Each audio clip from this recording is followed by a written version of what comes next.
Hello Hindi medium academy में आप सभी का स्वागत है। आज इस वीडियो में हम देखेंगे कि जो प्रमेय 10.3 और 10.4 है कक्षा 9 की, इसको हम सिद्ध कैसे कर सकते हैं। तो पहले 10.3 से शुरू करते हैं और इसको पहले समझ लेते हैं, फिर बात करेंगे हम सिद्ध कैसे करें। तो यहाँ पर देखो एक बार 10.3 जो है, इसके हिसाब से एक वृत्त के केंद्र से एक जीवा पर डाला गया लंब जीवा को समद्विभाजित करता है।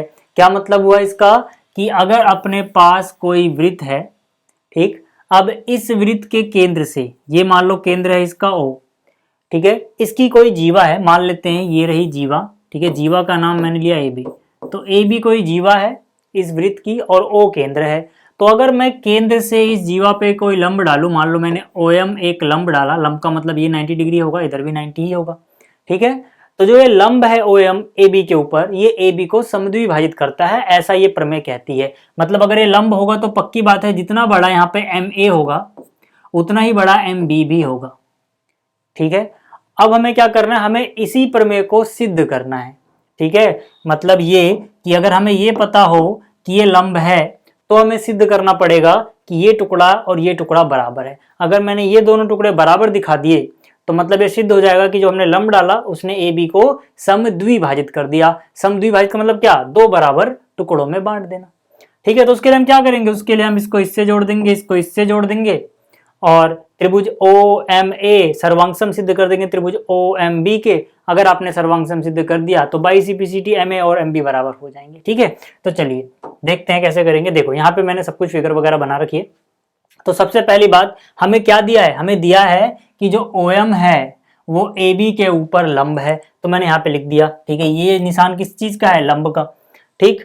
सिद्ध क्या करना है, सिद्ध करना है कि OM ने AB को समद्विभाजित किया। इसी को मैं शॉर्ट में लिख सकता हूँ कि MA और MB को मुझे बराबर सिद्ध करना है। अब बात करते हैं उपपत्ति की। जैसा कि मैंने अभी बताया OMA, ठीक है, त्रिभुज OMA व त्रिभुज OMB में, ठीक है, इन दोनों को हमें क्या करना है, सर्वांगसम सिद्ध करना है। तो देखो यार, इन दोनों में मुझे क्या क्या बातें पता है, ठीक है। पहली बात देखो कि भाई इसके पास भी 90 डिग्री है, इसके पास भी 90 डिग्री है। तो अगर मैं इसको कोण 1 बोलूं, इसको कोण 2 बोलूं, तो पक्की बात है कोण 1 बराबर कोण 2 है, ठीक है। कोण 1 बराबर कोण 2 क्यों है, क्योंकि प्रत्येक 90 डिग्री है। प्रत्येक 90 डिग्री क्यों है, क्योंकि जो OM है वो लंब है AB के ऊपर। तो अगर OM लंब है AB के ऊपर तो प्रत्येक 90 डिग्री हो जाएगा, ठीक है। दोनों त्रिभुजों में किस किस त्रिभुज में देखना है एक बार हाईलाइट कर देता हूं मैं। देखो OMA इस वाले त्रिभुज में देखना है और OMB इस वाले त्रिभुज में देखना है। तो देखो इसका त्रिभुज एंगल 1 इसके एंगल यानी कोण 2 के बराबर हो गया। दूसरी बात, 90 के सामने वाली भुजा देखो, इस त्रिभुज में 90 के सामने वाली भुजा कौन है, ये, ठीक है। और उस त्रिभुज में 90 यानी इस कोण के सामने वाली भुजा कौन है, ये। तो 90 के सामने वाली भुजाएं बराबर हैं, ठीक है। तो मतलब मैं सीधा सीधा लिख सकता हूं इस त्रिभुज का OA और उस त्रिभुज का OB बराबर हैं। बराबर क्यों है, त्रिज्याएं हैं भाई, ठीक है। वृत्त की त्रिज्याएं आपस में बराबर होती हैं, तो ये भी त्रिज्या है, OB भी त्रिज्या है, ठीक है। तीसरी बात देखो, यहाँ पे कौन सा नियम लगता हुआ नजर आ रहा है, RHS, ठीक है। RHS के लिए हम क्या देखते हैं कि भाई दोनों पे समकोण होना चाहिए, मतलब यहाँ भी 90 होना चाहिए, यहाँ भी 90 होना चाहिए। दूसरी बात, 90 के सामने वाली भुजा यानी कर्ण बराबर होना चाहिए, तो यहाँ पे 90 के सामने वाली भुजा दोनों में बराबर है। इसके अलावा हमें कोई एक और भुजा मिल जाए, RHS लग जाएगा। तो वो कौन सी भुजा है, OM। तो मैं कह सकता हूँ OM तो दोनों के पास ही है ना, OM बराबर OM, ठीक है। OM इस त्रिभुज में भी है, उस त्रिभुज में भी है, इसको हम बोल सकते हैं उभयनिष्ठ। जो दोनों के पास होगा उसको हम क्या बोलेंगे, भाई ये कॉमन था या उभयनिष्ठ है, ठीक है। तो अब हम बोल सकते हैं त्रिभुज OMA, ठीक है, त्रिभुज OMA सर्वांगसम हो गया त्रिभुज OMB के।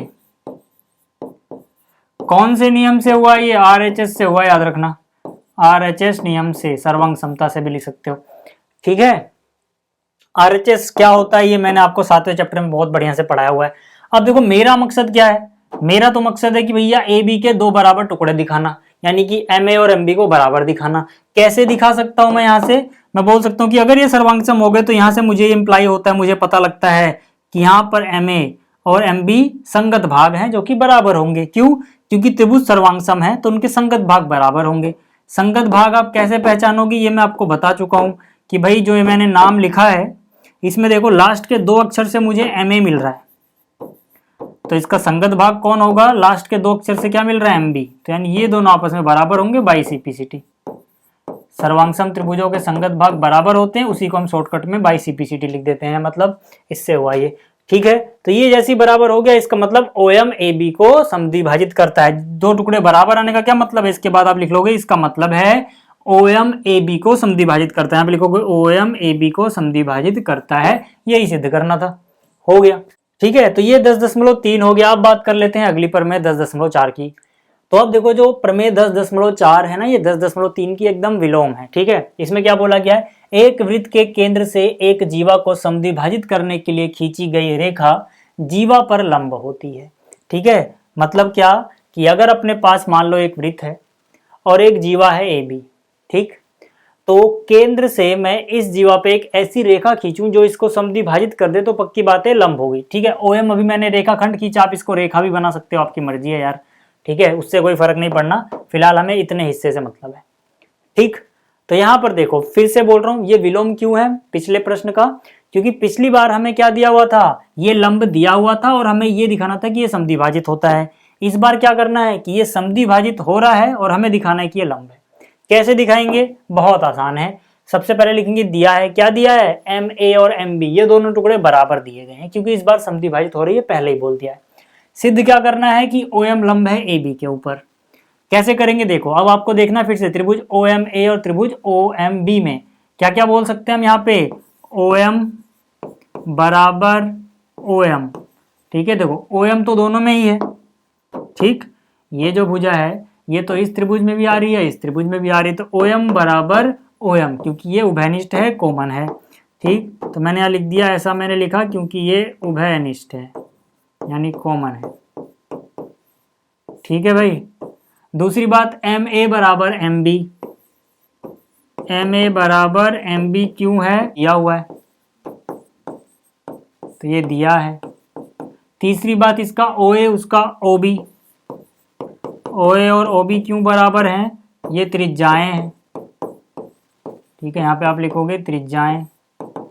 कौन सा नियम लगेगा, SSS से हो जाएगा OMA, यानी त्रिभुज OMA सर्वांगसम हो गया त्रिभुज OMB के। कौन सी सर्वांग समता लगी है, SSS सर्वांग समता से। ठीक है, अब देखो, अब हमें दिखाना क्या था, OM इस पे लंब है। लंब कैसे दिखाएंगे, देखो अगर मैं ये वाला कोण 90 दिखा दूं तो काम बन जाएगा। ठीक है, इसको 90 कैसे दिखा सकते हैं, मुझे पता है ये वाला और ये वाला जोड़ के आएगा 180। तो अगर मैं इन दोनों को बराबर दिखा दूं तो जोड़ के आ रहा है 180, क्योंकि ये सीधी रेखा पे रैखिक युग्म है। ठीक है, तो जोड़ के 180 आ रहा है, दोनों बराबर होंगे तो 90-90 के होंगे, मतलब मैं इनको बराबर दिखा सकता हूं। कैसे, यहाँ बाई CPCT से। देखो कोण OMA, ठीक है, अगर मैं यहाँ लिखूं तो मैं लिख सकता हूँ इसका मतलब कोण OMA बराबर होगा कोण OMB के बाई CPCT भाई। ठीक है ना, यहाँ पर अगर कोण बोलोगे तो पहला अक्षर, दूसरा अक्षर, तीसरा अक्षर OMA मिल रहा है, तो यहाँ पे भी पहला, दूसरा, तीसरा उसी क्रम में लोगे, तो मतलब ये बाई CPCT लिख सकते हो। जैसे ये बराबर हुआ, मुझे पता है कि ये तो दोनों बराबर हो गए और इन्हीं दोनों को जोड़ के 180 भी आ रहा है, क्योंकि रैखिक युग्म है, तो मैं लिख सकता हूं, और मुझे ये भी पता है और कि अगर मैं इन दोनों को जोड़ दूं, कोण OMA जमा कोण OMB बराबर हो जाएगा 180 डिग्री। क्या लिखेंगे यहाँ पे हम, रैखिक युग्म। ठीक है, अब जैसे ही ये दोनों को जोड़ के 180 आया, तो यहाँ पे कोण OMA की जगह तो मैंने OMA रहने दिया, लेकिन OMB की जगह भी मैंने OMA ही लिख दिया। ऐसा क्यों किया, क्योंकि OMA बराबर है OMB के, तो अगर दो कोण बराबर हो तो किसी एक की जगह दूसरे को लिख सकते हो। इससे फायदा क्या होगा, एक बार OMA दूसरी बार OMA जोड़ोगे तो 2 बार कोण OMA मिल जाएगा, कितना, 180। 2 कोण OMA 180 है तो 2 भाग में जाएगा, तो कितना बचेगा यहाँ पे, OMA बराबर 90। और जैसे ही ये 90 आया, इससे मुझे एक बात पता लगेगी कि अगर ये 90 है तो OM जो है वो लंब हो गया AB के ऊपर, और यही तो हमें सिद्ध करना था।